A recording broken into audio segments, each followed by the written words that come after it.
J'avais envie de commencer par la maman de Lola, cette maman qui s'exprime dans les colonnes du Figaro, Alexandre. Cette petite fille de 12 ans qui a été retrouvée morte dans une malle. À l'époque, ça a été un véritable calvaire pour elle.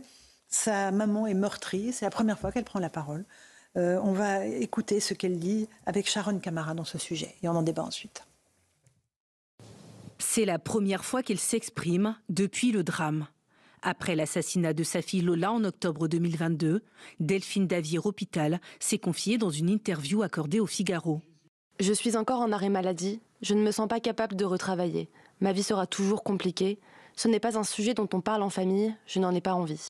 Lola, 12 ans, avait été retrouvée morte dans une caisse en plastique dans la cour intérieure de l'immeuble où elle habitait avec ses parents.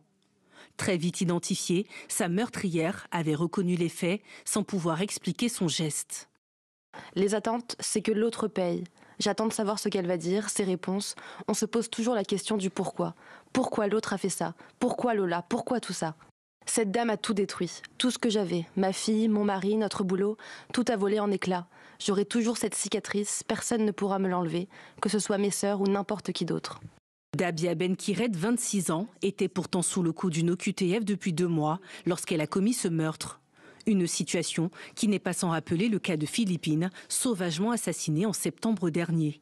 On se dit encore une fois, encore une, et pour combien de temps? C'est ce qu'on se dit. Tous ces gens-là n'ont rien à faire là. Malheureusement, on est impuissant. On ne peut rien faire contre tous ces drames, c'est la France. 2 ans après l'assassinat de Lola, le parquet de Paris a requis un procès aux assises contre Dabia Benkired, accusée de meurtre sur mineur de 15 ans, accompagnée de viol et d'actes de barbarie. Elle encourt la prison à perpétuité. Voilà pour ce sujet. Alexandre Devecchio, elle s'exprime dans les colonnes du Figaro en disant l'autre, en parlant de la meurtrière présumée de sa fille. Et il faut aussi préciser que son époux est décédé après 3 ans après la mort de Lola. Qu'est-ce qui vous a le plus marqué dans ce qu'elle raconte, Alexandre? Cette maman éplorée. Ce qu'elle dit est en réalité pas surprenant. Moi, j'ai toujours tendance à m'identifier plus aux victimes qu'aux bourreaux. Et je crois que le problème, c'est qu'un certain nombre de médias, de faiseurs d'opinion, ont toujours s'identifier en fait aux bourreaux et de ne pas laisser la parole aux victimes. Ce que je retiens de son témoignage, c'est qu'elle a pris perpétuité en réalité et que rien ne pourra réparer, si vous voulez, ce crime. Maintenant, ce qu'elle dit aussi, c'est que Lola n'aurait pas dû mourir. On a été un certain nombre à le dire tout de suite après le drame. C'était interdit de le dire. Donc, ce qui avait été dit était une parole de bon sens qui rejoignait la parole des victimes. Donc, tous ceux qui ont expliqué qu'on instrumentalisait, jusqu'à certaines chaînes de télé publiques ont fait des émissions entières, il faut le rappeler, pour dire que c'était une manipulation. Je ne crois pas. Je crois que c'était quelque chose, au contraire, de viscéral. Et tous ceux qui ne placent pas leur idéologie au-dessus de la réalité ressentent, je crois, la même chose. Mais qu'ils lisent, encore une fois, exactement. Ce que dit la Après, ce qu'elle dit, ce qui est marquant, c'est qu'elle dit on ne peut rien faire, c'est la France. Oui, moi, je crois qu'on ne peut pas se résoudre à cette situation d'impuissance-là, qu'il y a des choses à faire et que justement la politique doit reprendre ses droits par rapport aux droits, justement, par rapport aux associations, aux gens qui mettent la pression pour que rien ne se fasse. Je crois que la politique doit prendre ses responsabilités et cesser d'être lâche. Et Joseph Massescaron, je vois que ça vous fait réagir, ce que dit cette maman. Bien sûr, ça fait réagir. C'est exactement à la phrase qu'a relevé Alexandre Devecchio, c'est la France. Ça, c'est quelque chose de terrible. Ça, vous pouvez mettre ça au même registre que la France l'a tué, ce que l'on entend aujourd'hui. C'est-à-dire que quand un pays, un gouvernement n'est plus capable de protéger les siens, parce que c'est d'abord pour ça que l'État existe. Il y a parfois, il faut rappeler des règles de bon sens. L'État existe pour protéger ses citoyens. Quand un État n'est plus capable de les protéger, quand il n'est plus capable de créer l'environnement, le contexte dans lequel il va pouvoir évoluer, et quand en plus les personnes, ça a été rappelé, qui sont victimes et sont victimes à vie, prennent à perpétuité, n'ont pas l'accompagnement qu'ils méritent d'avoir aussi, parce qu'il faudrait en parler. À ça, l'accompagnement, les victimes, elles les ont, en permanence. Ils les ont pour expliquer leur chemin. Les victimes, pardon, les bourreaux. Les bourreaux, oui. Ça, pour le coup, les bourreaux, ils ont. Mais les victimes, justement, elles n'ont pas cet accompagnement. Donc, quand un État n'est plus capable de protéger les siens, là, il y a quand même une véritable... Il y a une crise de confiance majeure qui est en train de se faire. La maman dit, Rachel Kahn, malheureusement, on est impuissant, on ne peut rien faire contre tous ces drames. c'est la France. Non, c'est pas la France. C'est effectivement la phrase que l'on retient. Non, ce n'est pas la France. Je suis d'accord pour qu'il faut toujours y croire en cette France, mais malheureusement, c'est vrai que les faits, on se cogne contre ce réel par rapport à l'histoire de Philippine, Lola, que cette maman est très lucide sur le fait que, à la limite, on est presque à ce niveau de s'habituer finalement à ces drames, à se résigner, à se résigner, en disant, à il n'y a pas le choix. Fatalité-là. Donc ça, c'est terrible. Mais ce qui est terrible, c'est que on entend aussi beaucoup de politiques avoir un récit totalement autre, et notamment dire la République est toujours là pour protéger ses enfants, etc. Mais lorsqu'on entend ce témoignage-là, non, ce n'est pas vrai. Aujourd'hui, il y a tellement de cas qu'il faut... en fait, à la limite, il faudrait demander pardon à cette... Oui, mais après, il faudrait agir. Et après, il faudrait agir. Mais ne pas sortir ces phrases que la France doit protéger ses enfants. Juste une chose, pardon. Joseph, parce que après, je vais faire un pas de côté qui n'est pas le sujet, mais c'est un sujet global. Quand la France n'est pas capable de reconnaître qu'elle a toujours des otages qui se trouvent à l'étranger, dans des situations, mais vraiment de barbarie aussi absolue. D'accord, quand ils ne sont pas capables. C'est un problème global qui se pose. C'est dans qui ce est posé à la cadre-là France. que cette phrase a été citée Voilà.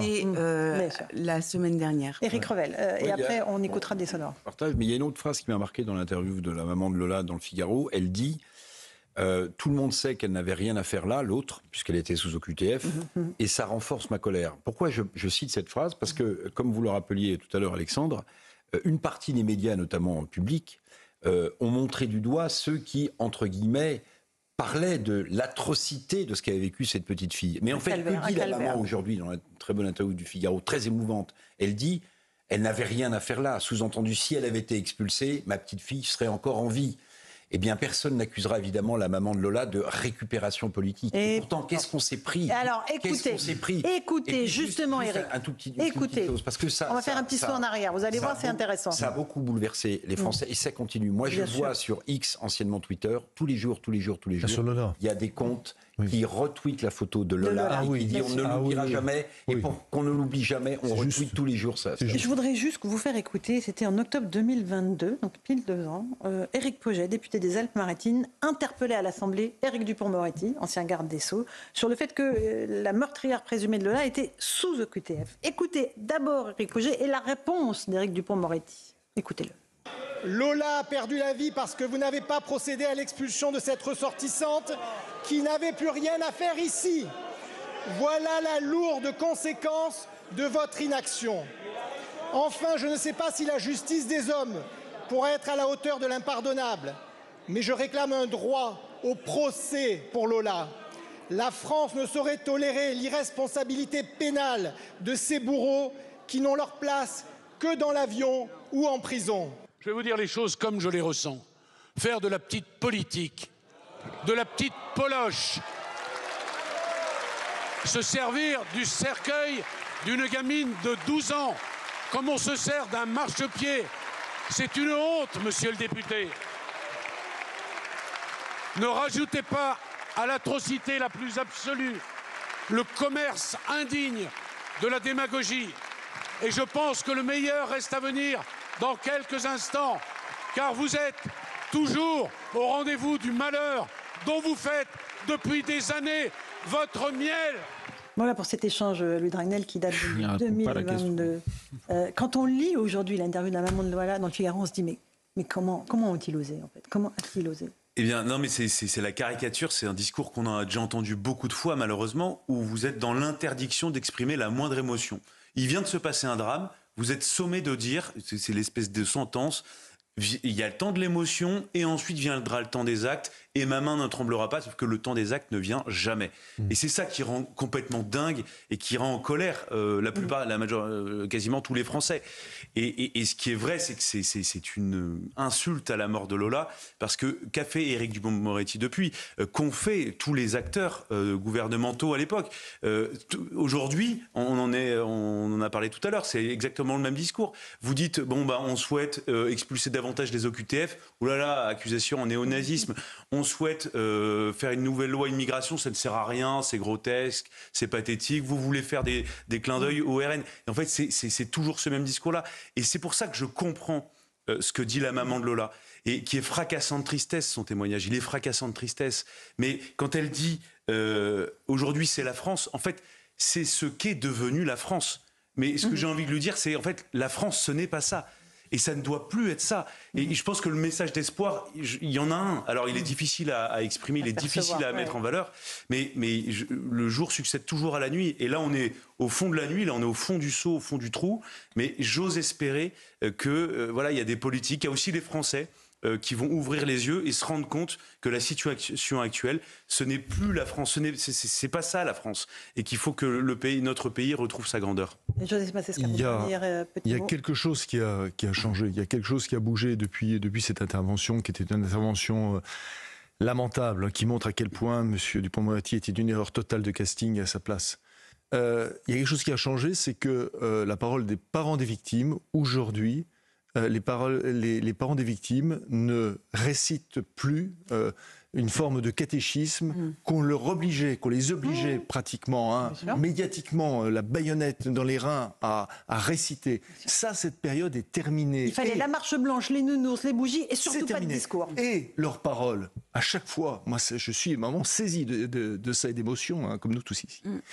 C'est que leur parole est d'une dignité, mais absolue, par rapport à ce qu'on vient d'entendre, qui est au sens littéral et étymologique du mot, obscène, d'une obscénité absolue, la parole de M. Dupond-Moretti.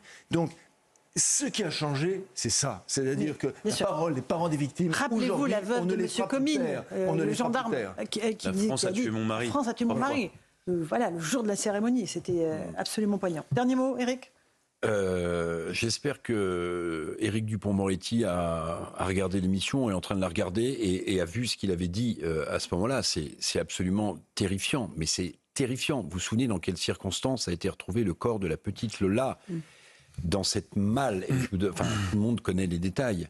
Alors, je veux dire, si M. Dupond-Moretti devient président du Conseil constitutionnel, on va être en insécurité politique. On va avoir un sentiment d'insécurité politique assez fort, pour reprendre le terme qu'il employait quand il battait d'un revers de main la montée de l'insécurité en France. En tout cas, moi, je trouve que s'il est président du Conseil constitutionnel, là, ce sera de la petite poloche. Voilà. Mais franchement, les propos de Dupond-Moretti, je ne me souvenais même pas de ça. C'est pour ça qu'on les a exhumés. Avec la virulence. Hallucinant. Et l'interview de la mère de Lola dans le Figaro donne raison à tous ceux qui s'étaient érigés contre les discours bien pensants, contre les nounours. Cette petite a souffert un martyre. Le corps a été retrouvé démembré dans une malle. Est-ce que vous vous rendez compte ? Et M. Dupond-Moretti vient nous expliquer qu'on récupère politiquement. Mais tout est inversé. La récupération, ce qu'ils appellent de la récupération, en réalité, est un devoir. Et c'est le travail des élus, de la classe politique, pour changer les choses.